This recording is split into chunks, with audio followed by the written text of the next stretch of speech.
मेराज तक कुर्सी शुदा वो सबअ समावात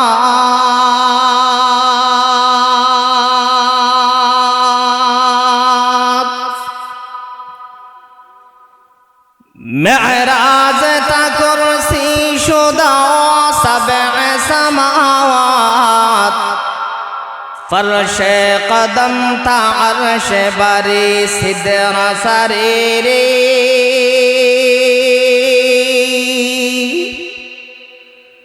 फर्श कदम ता अर्श बरी सिदर सरीरी आदम बे सोफे महशर ज़ुर्रियत आदम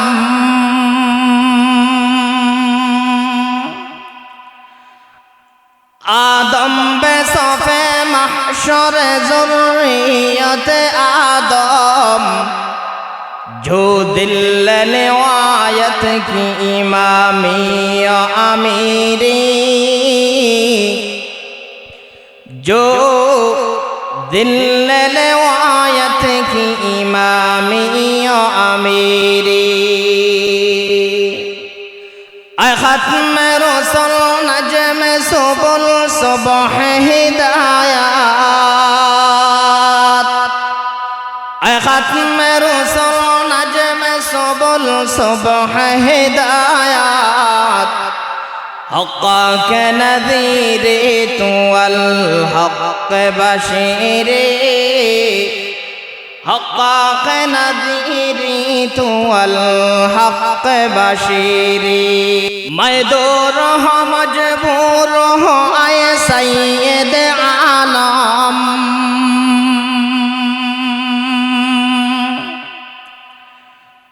मैं दूर हो मजबूर हो आए सैयद आलम दीदार दिखाते नहीं आवाज सुना दो दीदार दिखाते नहीं आवाज सुना दो मैं सूरत यूसुफ को नहीं चाहने वाला मैं क़ैस के मानंद नहीं आशिक़ लैला मैं क़ैस के मानंद नहीं आशिक़ लैला मैं आशिक़ मौला हूँ मेरा इश्क़ निराला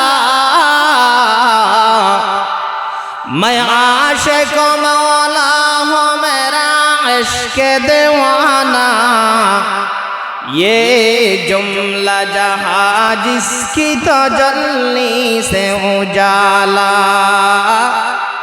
ये जुमला जहाँ जिसकी तजल्ली से उजाला सुब्हानल्लज़ी अस्रा बिअब्दिही लैलन मिनल मस्जिदिल हराम আল্লাহ রাব্বুল আলামিন বলেন পবিত্র হলেন ওই আল্লাহ কিসের থেকে পবিত্র মানুষ যা করতে পারে না তা যিনি করতে পারেন চিৎকার দিয়া কোন তিনি কে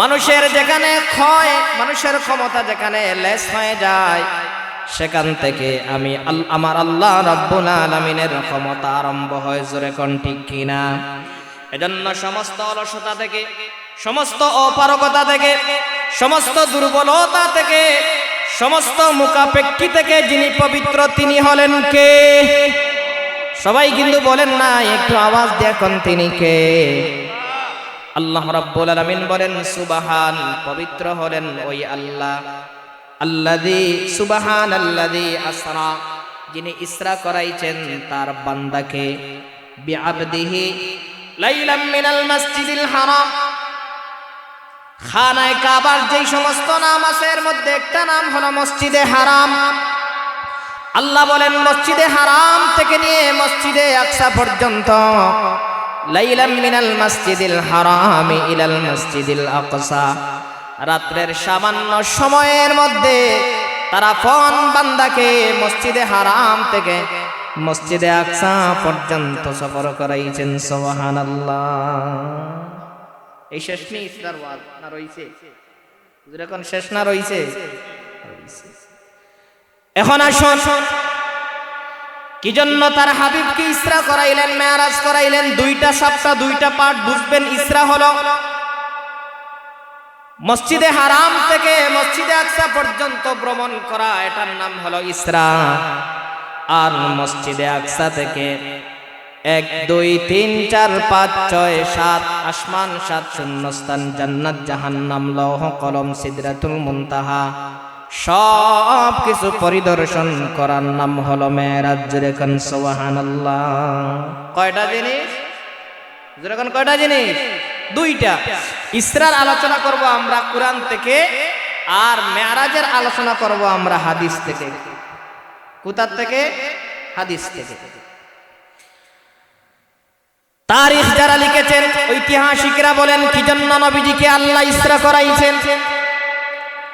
তার যতটা কারণ আছে তার মধ্যে অন্যতম কারণ হলো পয়গম্বর আলাইহিস সালাতু ওয়াস সালাম নবুয়ত প্রাপ্ত যখন হন, নবুয়ত প্রাপ্তির 1 2 নয় 10 বছর পরে হিজরত যখন করেন নবীজি মক্কা থেকে মদিনায়, মদিনায় যাওয়ার 1 বছর আগে আল্লাহর নবী যেই বছর আপন চাচা আবু তালেব এবং বড় মায়ার মহব্বতের ভালোবাসার স্ত্রী আম্মা জান খাদিজাতুল কুবরা, একটু আওয়াজ দিয়ে বলেন রাদিয়াল্লাহু তাআলা আনহা।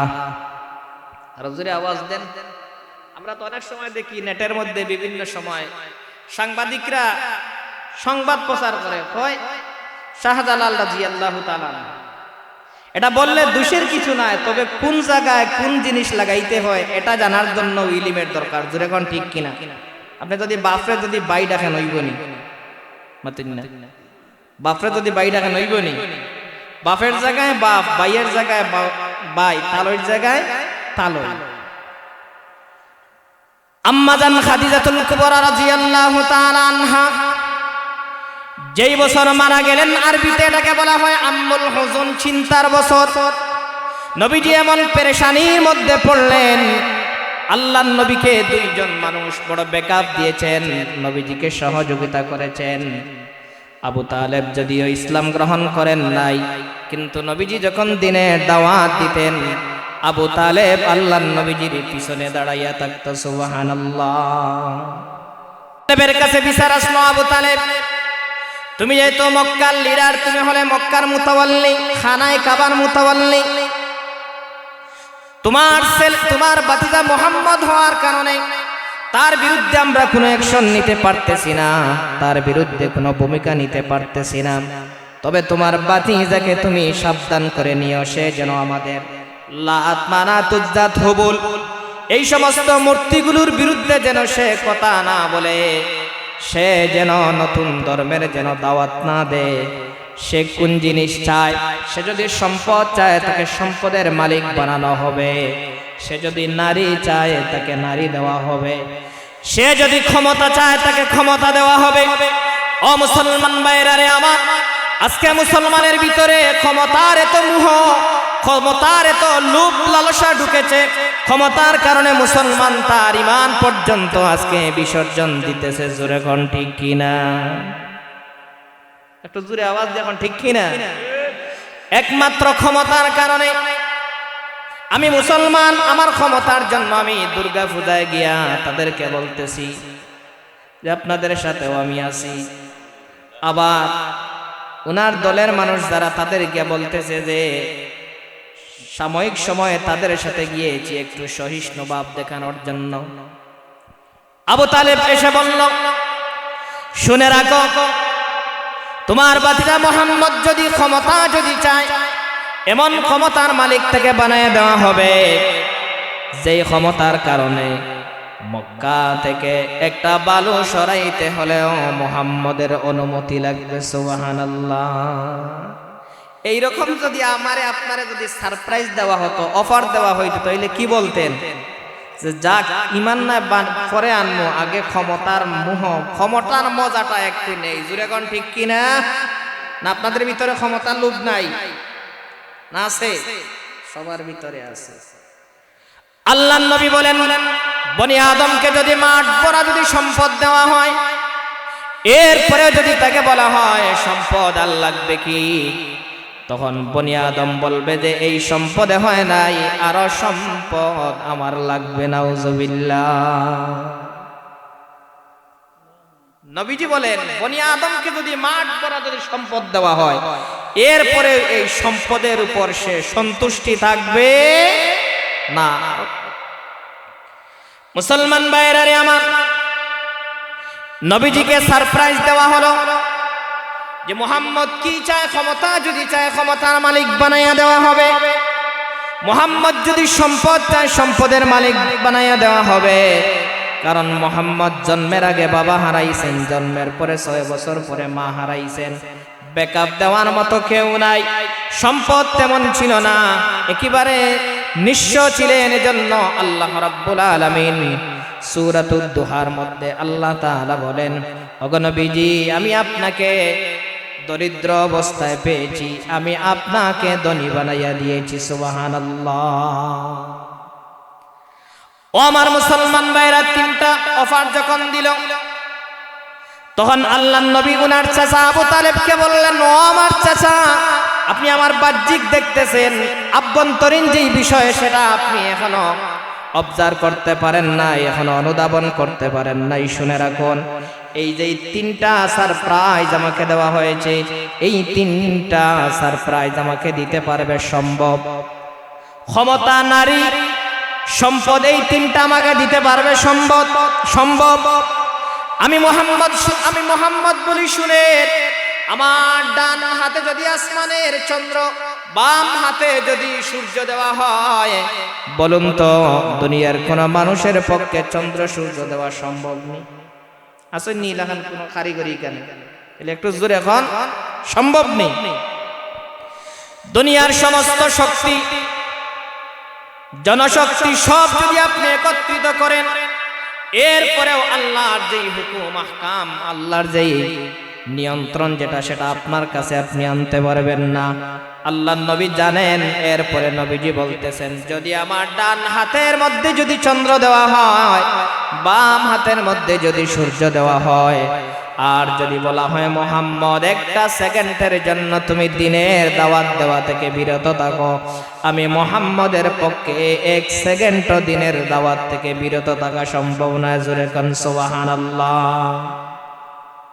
এই উত্তর যখন নবীজি দিলেন, আবু তালেব বলল, বাব্বা রে বাব্বা, আমি তো মনে করতেছি আমার বাতিজা মুহাম্মদ মনে হয় মেম্বার চেয়ারম্যান হওয়ার জন্য এই পেরেশানি করতেছে, সম্পদের জন্য হয়তো এই পেরেশানি করতেছে, সুন্দর সুরসী নারীর জন্য হয়তো আমার বাতিজা এই পেরেশানি করতেছে। না না না, আমার বাতিজা তো পেরেশানি করতেছে একমাত্র জাহান্নামমুখী মানুষদেরকে আল্লাহর তৈরি জান্নাতে নিয়ে যাওয়ার জন্য চেষ্টা করতেছে। জোরে কোন সুবহানাল্লাহ। মুসলমান ভাইরা রে আমার, তখন আবু তালেব ওপেন বলে দিল, বাতিজা আমার, আমি তো বুঝি নাই, জানি নাই তোমার যে মহৎ উদ্দেশ্য, আমি তোমাকে প্রমিস করলাম, তোমার সাথে ওয়াদা করলাম বাতিজা, তুমি দিনের দাওয়াত দিবে, তোমাকে কেউ কিছু বলতে পারবে না, প্রয়োজন যদি হয় আমি চাচা তোমার পিছনে দাঁড়াইয়া থাকবো। ও আমার মুসলমান ভাইরা, থানার যদি এমপি যদি আপনার পিছনে দাঁড়াইয়া থাকেন, আর যদি আপনি ওপেন কাউকে যদি আপনি কোনো কিছু বলেন, করার কিছু আসেনি, আছে না করার কিছু, কারণ লাঠি যার হাতে যায় তার কথা বলে। জোরে কোন ঠিক কিনা? লাঠি যার হাতে যায় তার কথা বলে। আবু তালেব নবীজির পিছে দাঁড়ানো অবস্থায় থাকতো। 2 নাম্বার হলো উম্মাহাতুল মুমিনিন খাদিজা রাদিয়াল্লাহু তাআলা আনহা।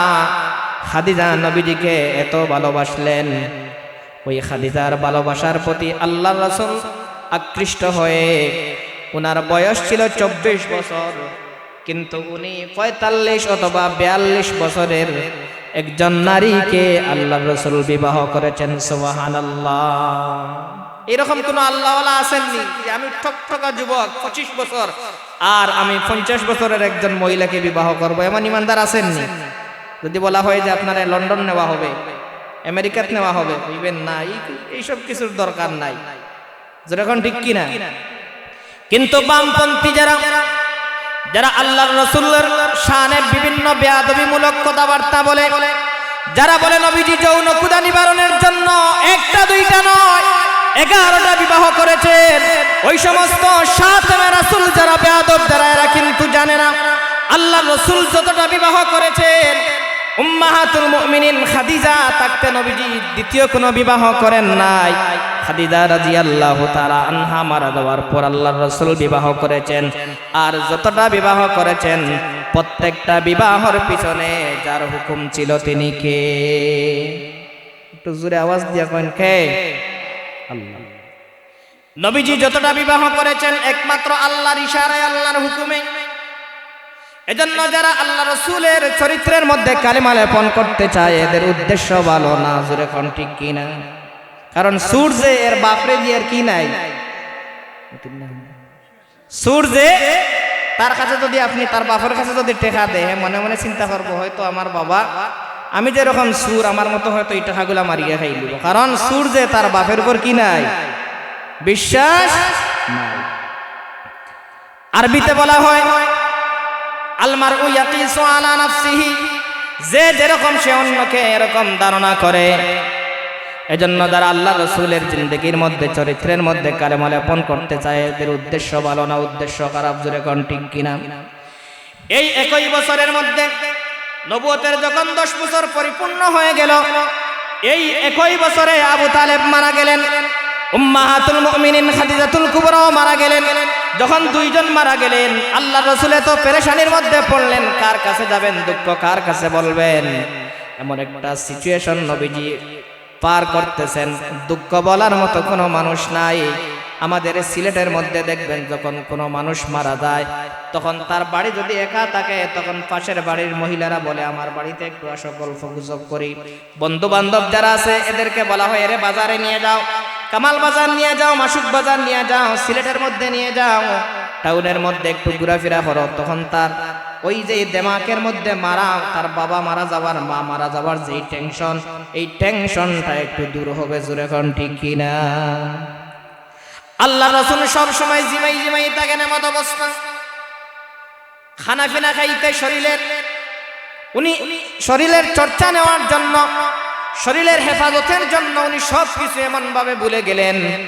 অন্তরের মধ্যে যে সদমা লাগলো, কষ্ট লাগলো, এই কষ্ট এবং সদমাকে দূর করার জন্য আল্লাহ পাক স্পেশালি ভাবে আল্লাহর রাসূলকে ইসরা করাইছেন। সুবহানাল্লাহ।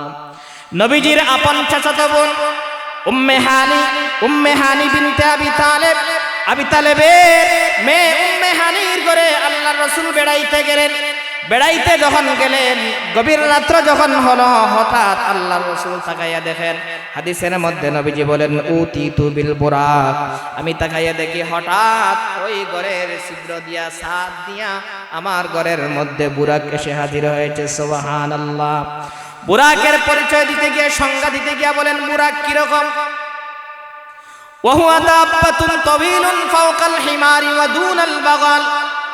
এই বুরাকটা হলো সাদা একটা জন্তু, সাদা একটা প্রাণী।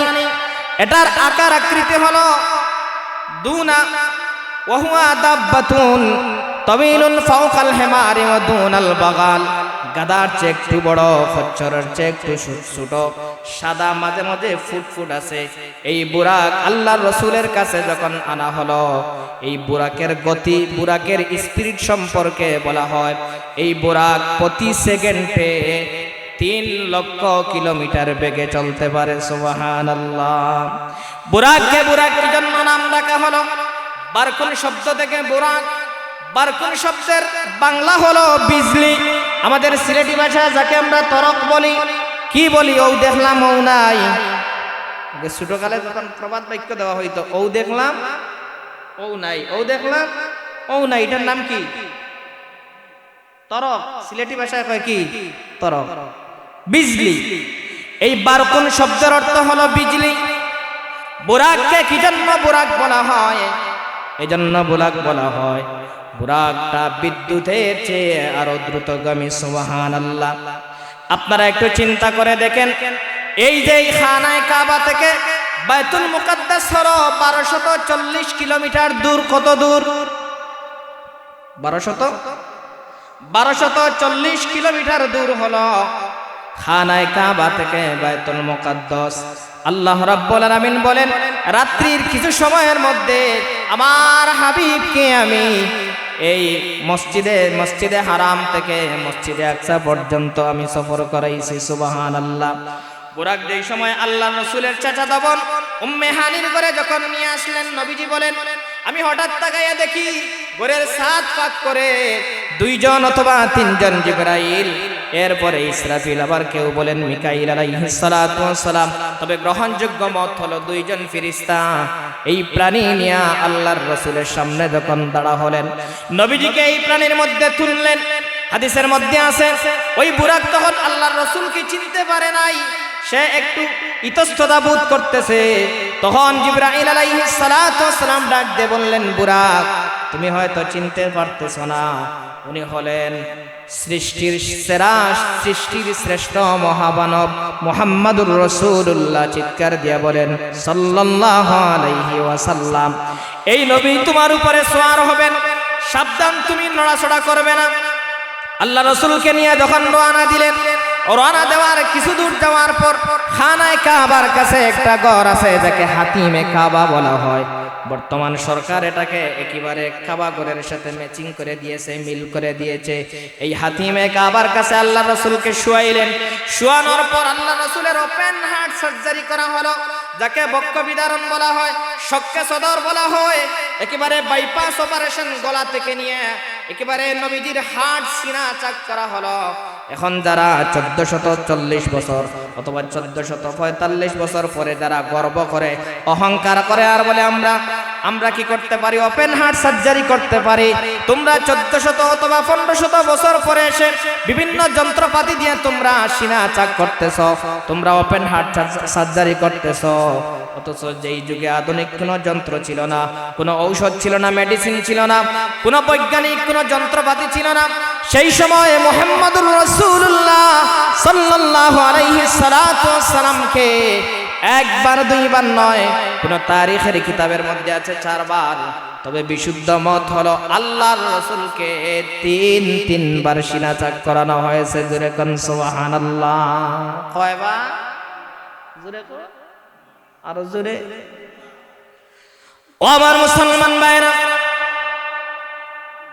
নবীজির বয়স যখন ছিল 4 বছর, উনার দুধ ভাই আব্দুল্লাহর সাথে মাঠে যখন বকরি চড়াইতে গেছেন, বকরি চড়াইতে যাওয়ার পর আব্দুল্লাহ রাদিয়াল্লাহু তাআলা আনহা এসে হালিমাতুস সাদিয়ার কাছে বর্ণনা করেন, বলেন, আম্মা জান, আমি আজকে কি আশ্চর্য একটা জিনিস দেখলাম। আমার ভাই মুহাম্মদকে 2 জন লোক এসে ধরল, মাঠের মধ্যে শুয়াইয়া তার বুকটা এমন ভাবে ছিদ্র করলো। এজন্য খলিফাতুল মুসলিমিন দোয়া করতেন, আল্লাহুম্মা ইন্না নাসআলুকা শাহাদাতান ফি সাবিলিক ওয়া ওয়াফাতান ইলা বালাদে রাসূলিক। ওমর রাদিয়াল্লাহু তাআলা আনহু আল্লাহর কাছে দোয়া করতেন, হে আল্লাহ, আমাকে শাহাদাতের মৃত্যু দিও, শাহাদাতের মৃত্যুর মধ্যে কোনো ধরনের কষ্ট হয় না, শাহাদাতের মৃত্যুর জন্য কষ্ট হয় না, শাহাদাতের জন্য যারা জীবন দেয় তাদের কোনো সওয়াল জবাব নাই, সরাসরি মারা যাওয়ার পরে আল্লাহর তৈরি জান্নাতের মধ্যে যায়। সুবহানাল্লাহ। এজন্য খলিফাতুল মুসলিমিন দোয়া করতেন, আল্লাহুম্মা, হে আল্লাহ, ইন্না, নিশ্চয়, নাসআলুকা শাহাদাতান ফি সাবিলিক। এখানে যেহেতু বহু বচন ব্যবহার করা হয়েছে, তিনি বলতেন, আল্লাহুম্মা ইন্নী, নিশ্চয় আমাকে, আসআলুকা শাহাদাতান ফি সাবিলিক, শাহাদাতের মৃত্যু দান করিও, আল্লাহর রাস্তায় আমাকে শহীদ হওয়ার মতো তৌফিক দিও, ওয়া ওয়াফাতান ইলা বালাদে রাসূলিক, আমার মরণটা যেন আল্লাহর রাসূলের শহর মদিনাতে হয়, কারণ মদিনাতে যদি আমার মৃত্যুটা হয় তাহলে মদিনার মধ্যে আমার দাফনটা হবে। যেই মাটির নিচে আল্লাহ রাসূল শহীদ আছেন, এই মাটিটা তামাম পৃথিবীর মাটির চাইতে দামি কিনা, জোরে কোন। এজন্য ইমাম হাম্বল আহমদ ইবনে হাম্বল রাহমাতুল্লাহ আলাইহি মদিনার মধ্যে যখন হাঁটতেন, তখন তিনি পায়ের মধ্যে জুতা দিতেন না। তাকে প্রশ্ন করা হলো, ও ইমাম সাহেব, আপনি যে মদিনার মধ্যে হাঁটেন, আপনি পায়ের মধ্যে খড়ম দেন না কেন? তিনি ডাক দিয়ে বলেন যে এই মাটির নিচে স্বয়ং নবীজি শায়িত আছেন, আমার পক্ষে সেই মাটির উপরে জুতা দিয়ে জুতা পরিধান করে মাটিতে চলাফেরা আমার পক্ষে সম্ভব না। সুবহানাল্লাহ। মুসলমান ভাইরারে আমার, আল্লাহ রাসূলকে তখন বলা হলো মুহাম্মদ, এটা হলো ইয়াসরিব, কিছুদিন পরে এটার নাম মদিনাতুল মুনাওয়ারা রাখা হবে। এরপরে আল্লাহ রাসূলকে প্রশ্ন করা হলো, আল্লাহ রাসূল প্রশ্ন করলেন, ভাই জিবরাইল, এই যে বৃদ্ধা যাকে দেখলাম উনি কে? জিবরাইল আলাইহিস সালাতু ওয়াস সালাম ডাক দিয়ে বলেন, এই বৃদ্ধা হলেন, এই হলো শয়তান। তো মনে কষ্ট নিয়েন না, এই যে বৃদ্ধা সে হলো শয়তান। এই যে বৃদ্ধা মহিলা তিনি কে? আল্লাহ রাসূল কি জিবরাইল বললেন, এই বৃদ্ধা মহিলাটা হলো তোমাদের, ওই বৃদ্ধা মহিলাটা হলো তোমার উম্মতের নেক আমল। ও আমার মুসলমান ভাইরা, বলুন তো আমাদের নেক আমল বেশি না বদ আমল বেশি? বুঝলে কইন না? নবীজি বললেন, তোমাদের নেক আমলের চাইতে বদ আমল বড় দুর্বল। তোমাদের বদ আমল সবল নয়, তোমাদের নেক আমল বড় দুর্বল। এই তোমাদের জিন্দেগির যেই নেক আমল, ওই নেক আমলটা ওই মহিলা। তোমরা সব সময় গুনাহের কাজের মধ্যে থাকো, নেক কাজ তোমরা করতে পারো না, নেক করার বেলায় তোমরা দুর্বল। এরপরে জিবরাইল আলাইহিস সালাতু ওয়াস সালামকে আল্লাহ রাসূল বললেন, সুন্দরী সুরসী যেই নারীটা, ওই সুন্দরী সুরসী নারীটাকে? আল্লাহর হাবিবকে তখন জিবরাইল বলেন, আল্লাহ রাসূলকে বলেন, ইয়া রাসূলুল্লাহ, ইয়া হাবিবাল্লাহ। আলোচনার মাঝে তাকবীর দিবেন, সপ্তাহ 8 আছে তো প্রধান অতিথি বড় না আলোচনা বড়? ওটা কইতে পারেন, আলোচনা সপ্তাহের একটা সিস্টেম আছে। আমি না গীত গাই আর আল্লাহ রাসূল সাল্লাল্লাহু আলাইহি সাল্লাম নবীজি তখন নবীজিকে আল্লাহ রাসূল প্রশ্ন করলেন, এই যে সুন্দরী সুরসী যেই মহিলা, এই মহিলাটাকে? তখন জিবরাইল আলাইহিস সালাতু সালাম বললেন, এই সুন্দরী সুরসী যেই মহিলাটা, এটা হলো দুনিয়া। দুনিয়াটা আপনারা বলেন সুন্দর কি সুন্দর না? হুজুর এখন দুনিয়াটা সুন্দর কি সুন্দর না? সুন্দর। সম্মানিত উপস্থিতি, আশপাশে যারা আছেন, আজকের এই মাহফিলের প্রধান অতিথি সাহেব সম্ভবত এসে গেছেন, উনি রেস্টে আছেন, কিছুক্ষণের মধ্যেই উনি আগমন করবেন, আপনারা চমৎকার আলোচনা শুনবেন। এর আগে আমি আমার বয়ান একেবারে সংক্ষেপ করে নিব ইনশাআল্লাহ, সামান্য আর মাত্র 10টা মিনিট, যেহেতু আমাকে সময় দেওয়া হয়েছে, আমি আমার সময় শেষ করে দিব। জিবরাইল আলাইহিস সালাতু ওয়াস সালাম তখন আল্লাহ রাসূলকে বললেন যে, ও মুহাম্মদ, এটা হলো দুনিয়া। দুনিয়া বড় চাকচিকা, দুনিয়া বড় সুন্দর, দুনিয়া থেকে কেউ যেতে চায় না। দুনিয়ার এই চাকচময়, দুনিয়ার মোহ, দুনিয়ার লোভ লালসা থেকে কেউ যেতে চায় না। এই সুন্দরী সুরসী মহিলাটা হলো দুনিয়া। এরপরে আল্লাহ রাসূলকে নিয়ে যখন সামনে অগ্রসর করা হলো, আল্লাহ রাসূলকে নিয়ে বায়তুল মুকাদ্দাস পর্যন্ত যাওয়া হলো। বায়তুল মুকাদ্দাসের একেবারে পাশে আল্লাহ রাসূলের যে বুরাক আছে, বুরাকটা এখানে বাঁধলেন। বাঁধার পর এরপরে আল্লাহ রাসূলের সামনে, হাদিসের কিতাবের মধ্যে ঐতিহাসিকরা বলেন, আল্লাহ রাসূলের সামনে 5টা বাহনের মধ্যে যে কোনো একটা বাহন আনা হলো। কারণ মসজিদে হারাম থেকে মসজিদে আকসা পর্যন্ত ইসরার সফর শেষ। এখন যে আল্লাহর রাসূল উপরে যে যাইবেন, এই বুরাক নিয়ে যাওয়া সম্ভব না। এজন্য ঐতিহাসিকরা বলেন, আল্লাহ রাসূলের সামনে বুরাক আনা হলো 1 নম্বর। 2 নম্বর হলো জাবিনা, এটা হলো লিফট। যারা শহরে বন্দরে যান দেখবেন লিফট আছে, আপনারা এখন লিফট চড়েন আর মনে মনে আনন্দ করেন। যখন দুনিয়ার মধ্যে কোনো লিফট ছিল না, 1500 বছর আগে আমার রাসূলকে আল্লাহ পাক লিফট চড়াইছেন। সুবহানাল্লাহ। আল্লাহ রাসূলের সামনে লিফট আনা হলো। আবার কেউ বলেন জানাহাতু জিবরাইল, জিবরাইলের ডানা আনা হলো। আবার কেউ বলেন জানাহু মালাইকা, ফেরেশতাদের ডানা আনা হলো। তবে বিশুদ্ধ মত হলো আল্লাহর রাসূলের সামনে রফরফ আনা হলো। এই রফরফ আনার পর আল্লাহর রাসূলকে নিয়ে জিবরাইল আলাইহিস সালাতু ওয়াস সালাম উপরের দিকে রওনা হলেন। উপরের যেই মধ্যখানের যেই গ্যাপ আছে, আসমান থেকে জমিন থেকে আসমান পর্যন্ত মধ্যখানের যেই গ্যাপ আছে, এই গ্যাপের মধ্যে যেই সময় অতিক্রম করা লাগে 500 বছরের রাস্তা। এরপরে প্রথম আসমানে গিয়া আল্লাহ রাসূল আদম আলাইহিস সালাতু ওয়াসসালাম অথবা ইসমাঈল আলাইহিস সালাতু ওয়াসসালামকে পাইলেন। পাওয়ার পর সালাম হলো, মুলাকাত হলো। তবে আরেকটা বিষয় হলো, আপনারা খুব মনোযোগ সহকারে শুনবেন। ইতিহাসের কিতাবের মধ্যে লেখা হয়, বিশেষ করে তাফসিরে জালালাইনের মধ্যে আল্লামা জালালউদ্দিন সুয়ুতী রাহমাতুল্লাহ আলাইহি বলেন, নবীজি যে নামাজ পড়েছেন বায়তুল মুকাদ্দাসের মধ্যে, এই নামাজটা নবীজি যাওয়ার আগে পড়ছেন না আসার আগে। অনেকে বলে এই নামাজ নবীজি যাওয়ার আগে পড়েছেন। না, এটা হলো প্রসিদ্ধ। তবে বিশুদ্ধ মত হলো নবীজি নামাজটা আসার পরে পড়েছেন। কারণ মানুষের সাথে পরিচয় 2 বার করা লাগে না, একবার পরিচয় হইলে হয়। যখন ঠিক কিনা? আমার সাথে যে আপনার দেখা যদি বাজারে হয়, আর একদিন যদি পাই, আপনার পরিচয় আর দ্বিতীয়বার নেওয়া লাগে না। যখন ঠিক কিনা? এজন্য নবীজি যদি নামাজ পড়ে যাইতেন, তাহলে প্রথম আসমানে গিয়া যাওয়ার পর নবীজি জিজ্ঞাসা করতেন না উনি কে, কারণ আগেই তো পরিচয় হওয়ার কথা। নবীজি প্রথম আসমানে যাওয়ার পর যখন প্রশ্ন করলেন মা হাযা, উনি কে, তখন জিবরাইল আলাইহিস সালাতু ওয়াসসালাম বললেন উনি হলেন ইসমাঈল আলাইহিস সালাতু ওয়াসসালাম, অথবা উনি হলেন আদম আলাইহিস সালাতু ওয়াসসালাম। 2টা বর্ণনা আছে। দ্বিতীয় আসমানের মধ্যে গেলেন। দ্বিতীয় আসমানে যাওয়ার পর পয়গম্বরদের সাথে দেখা হলো। তৃতীয় আসমান তৃতীয় শূন্যস্থান, চতুর্থ আসমান চতুর্থ শূন্যস্থান, পঞ্চম আসমান পঞ্চম শূন্যস্থান, ষষ্ঠ আসমান ষষ্ঠ শূন্যস্থান, সপ্তম আসমান সপ্তম শূন্যস্থান।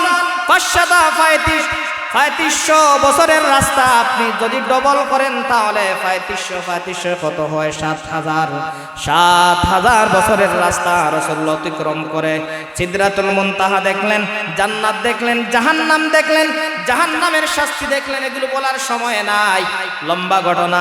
জাহান্নামের শাস্তি দেখার পর সিদরাতুল মুনতাহার কাছে যাওয়ার পর জিবরাইল আলাইহিস সালাতু ওয়াসসালাম স্টপেজ হয়ে গেলেন, থামলেন।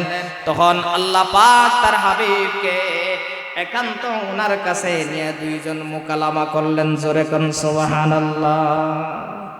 দেখেন নবীজির শান, নবীজির শান, নবীজির আল্লাহর কাছে কতটুকু শান আর মান মর্যাদা। মুসা আলাইহিস সালাতু ওয়াসসালাম তুর পাহাড়ে গিয়া বারবার বললেন যে রাব্বি আরিনি, আমি আপনাকে দেখতে চাই। আল্লাহ বলেছিলেন লান তারানি, কখনো তুমি আমাকে দেখতে পারবে না।